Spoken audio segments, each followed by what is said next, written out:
Olá, boa noite. Boa noite, começa agora o Rede TV News. Grande São Paulo e outras 5 regiões paulistas avançam para a fase verde, a penúltima do plano de reabertura da economia. A medida permite o funcionamento de teatros e de cinemas e amplia o horário de atendimento do comércio e dos serviços. E você vai ver também. Impulsionada pelos preços dos alimentos, a inflação registra o índice mais alto para o mês de setembro desde 2003. O governo do Rio define o dia 19 para a volta às aulas do terceiro ano do ensino médio e do quarto período da educação de jovens e adultos. 6 regiões do estado de São Paulo, incluindo a capital, avançaram para a fase verde do plano de flexibilização da economia. Atividades e serviços vão ter agora os horários estendidos. Entenda as novas regras na reportagem de Estela Freitas. Pela primeira vez, a fase verde entra para o mapa do estado de São Paulo. Avançaram para essa fase a região metropolitana, a Baixada Santista, Sorocaba, Piracicaba, Campinas e Taubaté. As demais regiões permaneceram na fase amarela, com exceção de Barretos, que regrediu para laranja. E agora, 76% da população do estado segue para a fase verde do Plano São Paulo, incluindo a capital do estado. Terão um pouco menos de restrições no seu dia a dia, de acordo com as indicações do Plano São Paulo. A reclassificação passa a valer amanhã e vai até o dia 16 de novembro, quando será feita uma nova atualização do plano. Na fase verde, estabelecimentos comerciais e serviços podem permanecer abertos por até 12 horas ao dia. Eventos, convenções e atividades culturais com público em pé também serão liberados, mas só depois de 28 dias nessa fase. Bares e restaurantes continuam fechando às 10 horas da noite, mas agora, clientes que estiverem no local poderão permanecer até às 11. A taxa de ocupação deve ser de, no máximo, 60%. Mesmo nessa nova fase, eventos como festas, baladas, torcidas em estádios e grandes shows com público em pé continuarão proibidos para evitar aglomerações. Essas atividades só serão liberadas na fase azul ou com a disponibilização da vacina contra a Covid-19. Nós vamos dar um passo além na retomada de atividades e isso requer ainda mais responsabilidade de todos nós. Com a capital na fase verde, o prefeito Bruno Covas, do PSDB, permitiu a reabertura de teatros e cinemas com horários e ocupação reduzidos e uso obrigatório de máscara. Segundo Covas, por causa da dificuldade de controle de acesso, os parques vão continuar fechados aos finais de semana. A partir de amanhã, portanto, com a nova classificação da cidade para a fase verde, nós temos não apenas as alterações nos horários e nas limitações em relação às atividades que já estão liberadas, mas também o retorno de atividades do setor cultural. Outras atividades que possam ser liberadas na fase verde, somente daqui a 2 semanas. Hoje, a taxa de ocupação de leitos de UTI para a Covid-19 está em 43,2% no estado. No último mês, os casos de contaminação diminuíram em 36% e os óbitos em 22%. Dória fez um reforço para que os números não voltem a subir, principalmente no feriado do dia 12 de outubro. Podemos desfrutar o final de semana prolongado, mas com cuidado. Cuidado para proteger a sua vida, a vida dos seus familiares e a vida dos seus amigos. O governo do Rio de Janeiro anunciou uma data para a volta às aulas presenciais nas escolas da rede estadual. Somente parte dos estudantes retornará às salas. A partir do dia 19 deste mês, cerca de 126 mil alunos do terceiro ano do ensino médio da rede estadual e do quarto período do Programa de Educação de Jovens e Adultos vão voltar às aulas presenciais. Mesmo com a retomada, o ensino remoto vai continuar. A prioridade do governo do Rio são os estudantes que vão fazer as provas do Enem, marcadas para janeiro de 2021. Esse retorno agora do terceiro ano, ele, além dele vir ao encontro desses quase 42 mil jovens que estão inscritos no Enem, ele também é uma forma do Estado conseguir entender como ele faz essa volta segura. Para garantir a segurança, o governo vai distribuir equipamentos de proteção individual, álcool em gel e tapetes sanitizantes. Mais de 30 mil testes rápidos de Covid-19 serão disponibilizados aos professores. Os profissionais com mais de 60 anos ou que se autodeclararem com alguma comorbidade não vão voltar às atividades. Os municípios também terão autonomia para autorizar ou não a volta das aulas. O Sindicato Estadual dos Profissionais de Educação do Rio de Janeiro se mostrou contra a retomada das atividades presenciais. Não aceitaremos retorno. O SEB se mantém pela greve, pela vida. Neste momento, os nossos alunos, eles não poderão ser expostos porque muitos dependem do transporte escolar. Muitos moram longe das escolas estaduais. Vão ter que se deslocar e levando, sim, o perigo e o contato, a contaminação para as suas famílias. O governador em exercício, Cláudio Castro, anunciou também que os alunos do 6º ano do ensino fundamental ao 2º ano do ensino médio não vão voltar às aulas presenciais em 2020. No ano que vem, a Secretaria Estadual de Educação pretende realizar um exame para avaliar o nível de desempenho dos estudantes. Dos 709 mil alunos matriculados na rede estadual, mais da metade não teve nenhuma atividade online durante a pandemia. Nosso problema não é só dificuldade na nossa conexão. Mesmo que tivéssemos toda essa conectividade, nós teríamos um ano com deficiências. No início deste mês, as escolas particulares na capital fluminense voltaram a funcionar. As aulas presenciais nas unidades de ensino da rede pública municipal ainda não têm previsão de retorno. Vamos aos números da Covid-19 no Brasil. De acordo com o Ministério da Saúde, 4.433.000 pessoas já se recuperaram da doença. Outras 472.000 continuam em acompanhamento. O país acumula mais de 149.000 mortes provocadas pelo vírus. Dia 12 de outubro é feriado de Nossa Senhora Aparecida, a padroeira do Brasil, mas também é uma data muito especial para os pequenos. O Dia das Crianças é uma das épocas mais aguardadas e também uma das mais celebradas, principalmente nas escolas. E com a reabertura das instituições de ensino nesta semana, deu tempo de comemorar de uma maneira diferente. Essa escola usou a internet, já incluída na rotina de alunos e professores, para contar história. Mesmo pela tela do computador, a interação não faltou. Ih, tô vendo uma galera aí que tá chegando. Quem eu falar, levanta a mão e fala salve, hein? Um salve pro pessoal do maternal. Criança que é criança espera essa data o ano todo. Com o 2020 imprevisível e a necessidade de distanciar as pessoas, a criatividade foi a grande protagonista. Ideias novas, inspirações e vontade de fazer acontecer reinventaram o jeito de celebrar, de forma virtual ou presencial. Uma escola em São Paulo promoveu o reencontro entre professores e alunos em um drive-thru. Na segurança do carro, os pequenos se divertiram com o Mickey, a Minnie e personagens circenses.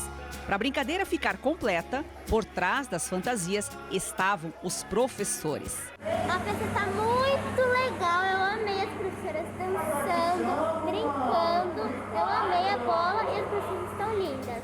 Nem os pais seguraram a emoção. A gente nunca pensou que a escola fosse fazer tanta falta, né? Isso daqui traz uma alegria para eles que não tem como descrever. Um ano diferente em que a internet foi o meio de aproximar as pessoas, os encontros presenciais ganharam ainda mais valor. É emocionante quando chegam os carros passando, o olhar, essa troca de olhar realmente marcou nosso dia com uma emoção assim sobrenatural. E desse jeito especial, o Dia das Crianças não passou em branco.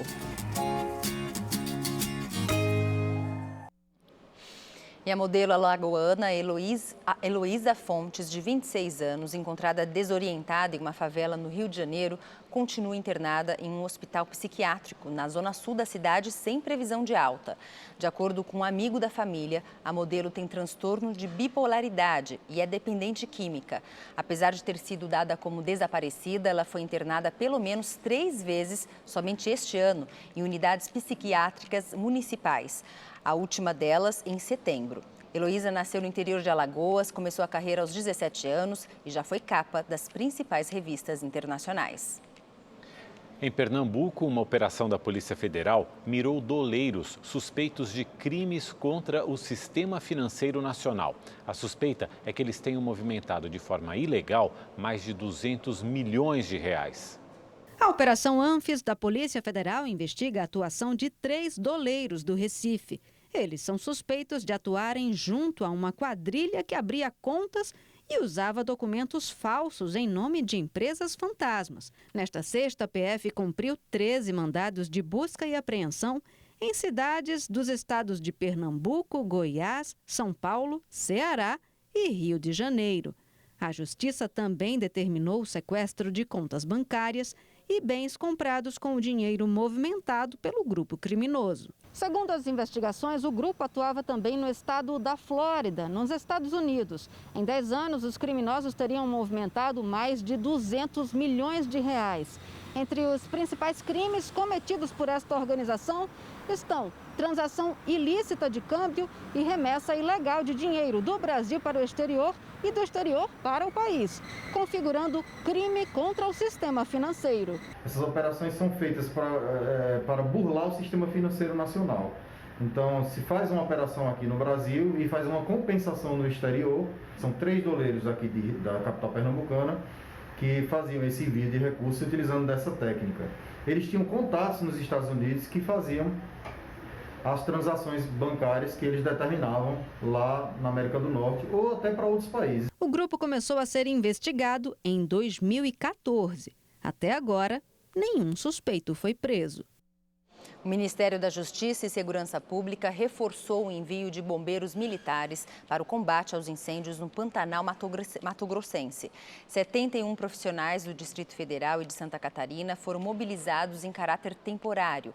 O Distrito Federal enviou 50 militares e 8 viaturas. De Santa Catarina foram 21 bombeiros. Eles vão atuar aí na região por cerca de 30 dias, mas o prazo pode ser prorrogado. O próprio Ministério é que vai custear as diárias. A ministra da Agricultura, Tereza Cristina, afirmou hoje que um número maior de gado no Pantanal poderia ter evitado o aumento das queimadas. A declaração foi dada durante uma audiência no Senado. O boi, ele ajuda, ele é o bombeiro do Pantanal, porque é ele que come aquela massa do capim, seja ele o capim nativo ou o capim plantado, foi feita a troca, é ele que come essa massa para não deixar que, como esse ano nós tivemos, isso com a seca, a água do subsolo também baixou os níveis, essa massa virou o quê? Um material altamente combustível, né? Incendiar, aconteceu o desastre porque nós tínhamos muita matéria orgânica seca, que talvez se nós tivéssemos um pouco mais de gado no Pantanal, isso teria sido um desastre até menor do que nós tivemos esse ano. A inflação oficial do país acelerou para 0,64% em setembro.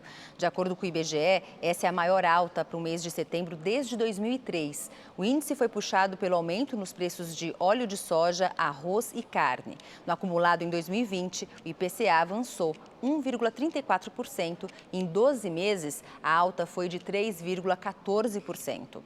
E o desemprego, diante da pandemia, caiu novamente na passagem da segunda para a terceira semana de setembro. De acordo com o IBGE, em uma semana, diminuiu em 258 mil o número de pessoas em busca de trabalho no país. Com a queda, a taxa de desemprego ficou em 13,7% contra 14,1% da semana anterior. Na primeira data comemorativa de peso depois da reabertura do comércio, as lojas investem em novidades e promoções para o Dia das Crianças. Os comerciantes estão animados, mas a expectativa é de um faturamento quase 5% menor do que o registrado no ano passado. No que depender dos pequenos, o Dia das Crianças vai ser recheado de presentes. Bicicleta, isso. Ah, é uma boneca? Você quer ganhar uma boneca? Sim. O que mais? Uma fantasia. Fantasia de quê? Da L-Bug. Dona Eliane comprou um celular de brinquedo para a neta. Tem que ter uma luzinha que acende, tá vendo o barulhinho? Se for celular desse comum, eles mandam longe. Mas nem sempre é possível atender todos os pedidos da garotada. Não, essa listinha não pode estar ouvindo, não. Se ouvir, a gente pira, né? A gente só deixa dar uma olhadinha, mas na verdade a gente procura ir nos corredores mais baratos, mais em conta. Mesmo assim, os comerciantes estão animados. O Dia das Crianças é a primeira data comemorativa de peso depois da reabertura do comércio. Por causa da pandemia, a maioria das lojas ficou cerca de 5 meses fechada. Cresceu sim, teve um crescimento muito agora essa semana. E hoje assim, a gente está sentindo uma demanda maior, tanto no meu atendimento pelo WhatsApp, quanto o atendimento físico na loja. Segundo a Câmara de Dirigentes Lojistas aqui de Belo Horizonte, o consumidor pretende gastar em média pouco mais de R$100 com o presente do Dia das Crianças. Os itens mais procurados, claro, são os brinquedos. A boa notícia é que eles estão mais baratos. Um levantamento da Confederação Nacional do Comércio de Bens, Serviços e Turismo mostra que a redução de preços chega a 7,5% na comparação com o mesmo período do ano passado. Esse ano eu prezei por um preço mais baixo, então o foco meu já foi no preço menor e aí encontrei o que eu procurava. A expectativa de vendas também é menor. A queda em relação ao Dia das Crianças de 2019 deve ser de 4,8%. As lojas têm feito de tudo para atrair os clientes de volta. Tem alguns produtos com promoção, a gente está fazendo programas de fidelidade, existem divisões, parcelamentos maiores também. Tudo para a gente tentar fazer o mínimo que foi feito do ano passado, para a gente não perder nada do que já foi perdido no período que ficamos fechados. Promoção Festival de Prêmios da Primavera. Para participar dos sorteios diários aqui na nossa programação, você já sabe, né? Tem que ser assinante do Rede TV Plus. Um carro zero ou um notebook novinho. Para ganhar, você precisa continuar assinando o Rede TV Plus e participar dos sorteios. Acesse redetvplus.com.br ou aponte a câmera do seu celular para o QR Code aqui na tela. Você pode usar qualquer cartão de crédito e, se for cliente da Caixa Econômica Federal, ainda pode usar o seu cartão virtual e pagar no débito. Durante a semana, você concorre a um notebook positivo e até uma moto Yamaha 125. Aos sábados, no Mega Senha, também sai uma moto. E aos domingos, no Encrenca, tem um Super HB20. E no final da promoção, você pode levar no Encrenca um Nivus. Então, assine agora. Estação nova, promoção nova. É o Festival de Prêmios da Primavera, aqui na Rede TV. 112 mil pessoas devem passar pela rodoviária do Rio de Janeiro até a próxima terça-feira por causa do feriado de Nossa Senhora Aparecida, no dia 12. É o maior movimento desde o início da pandemia. Entre chegadas e partidas durante todo o dia, o movimento foi grande na rodoviária do Rio. Uma cena pouco vista nos últimos meses. Segundo a concessionária que administra o terminal, são esperados 112 mil passageiros durante o feriadão da Padroeira do Brasil.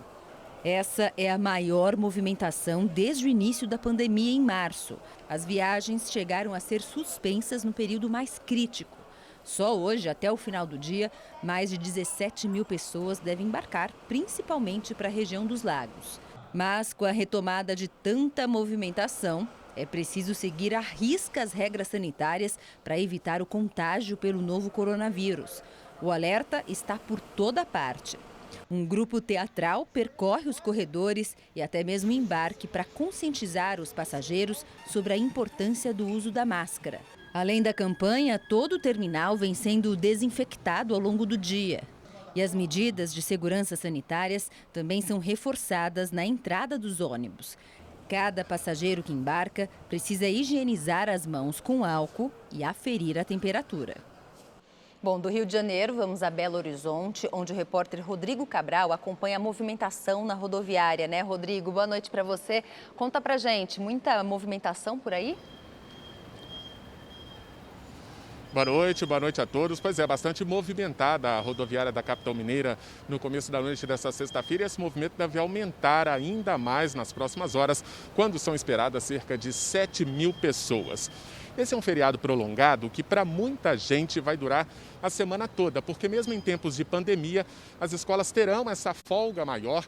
Então a operação especial aqui no terminal rodoviário vai até o outro domingo, dia 18 de outubro. Até lá, mais de 160 mil passageiros devem embarcar e desembarcar aqui. Estão previstas 4.000 chegadas e 4.000 partidas de ônibus aqui no terminal.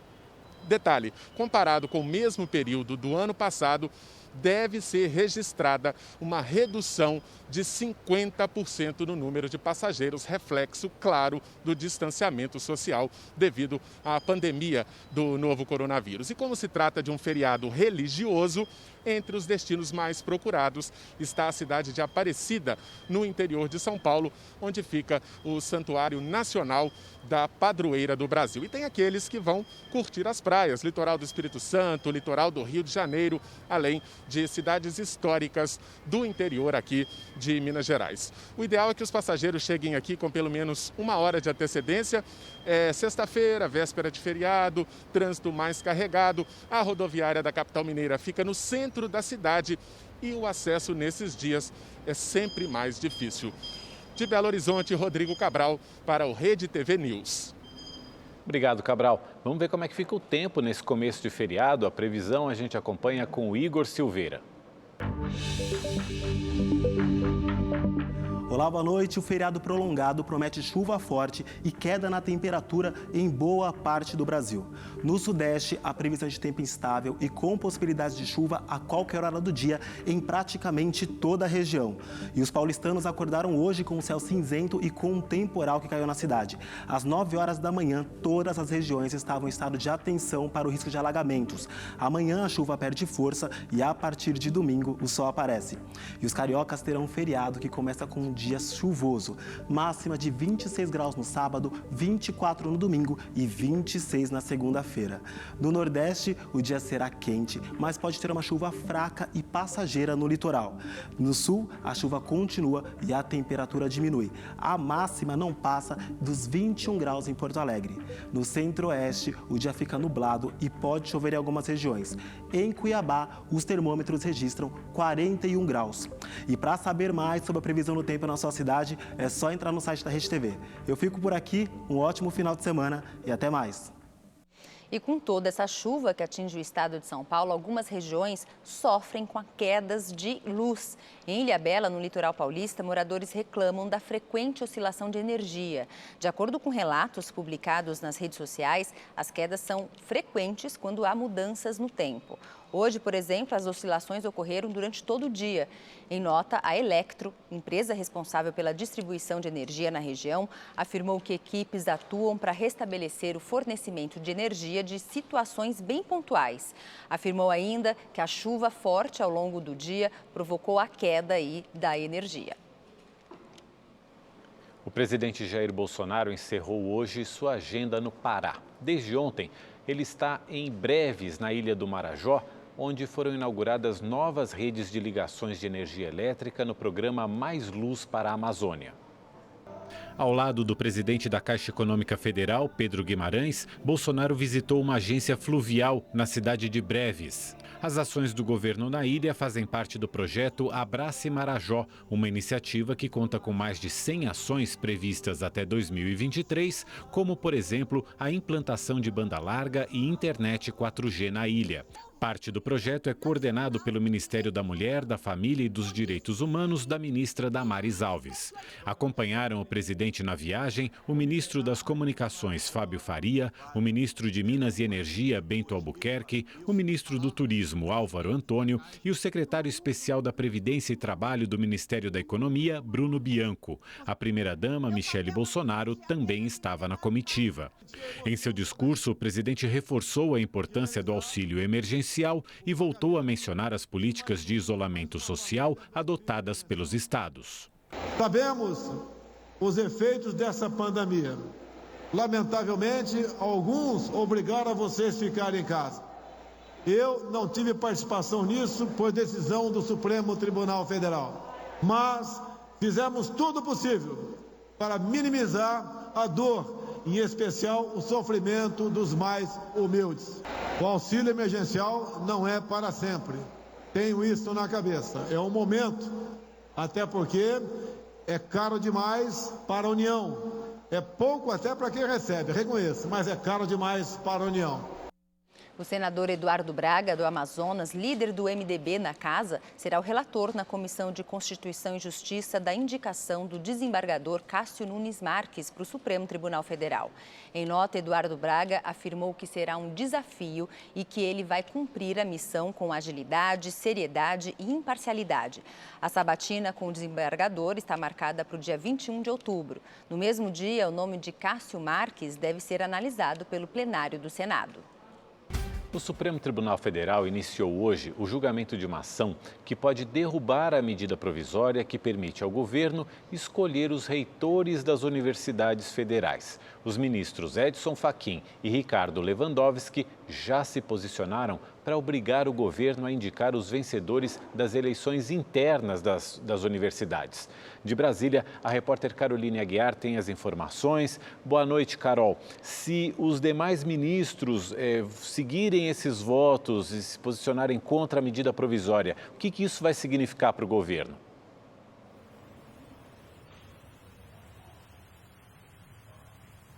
Boa noite, Mauro. Boa noite, Gabi. Bom, se essa for a decisão do Supremo Tribunal Federal, isso significa que o presidente, não só o presidente Jair Bolsonaro, mas qualquer presidente que esteja no governo, será obrigado a acatar os nomes definidos pelas universidades nas listas tríplices. Hoje a universidade faz uma votação interna, define essa lista e o presidente é quem dá esse nome. Mas o presidente Jair Bolsonaro editou uma medida provisória para que ele possa fazer essa decisão dos reitores das universidades sem necessariamente respeitar essa lista. O que essa ação do Partido Verde questiona é exatamente isso. Segundo o Partido Verde, desrespeitar essas listas das universidades é desrespeitar a autonomia universitária. E por isso eles querem que esse modo de escolha dos reitores seja respeitado.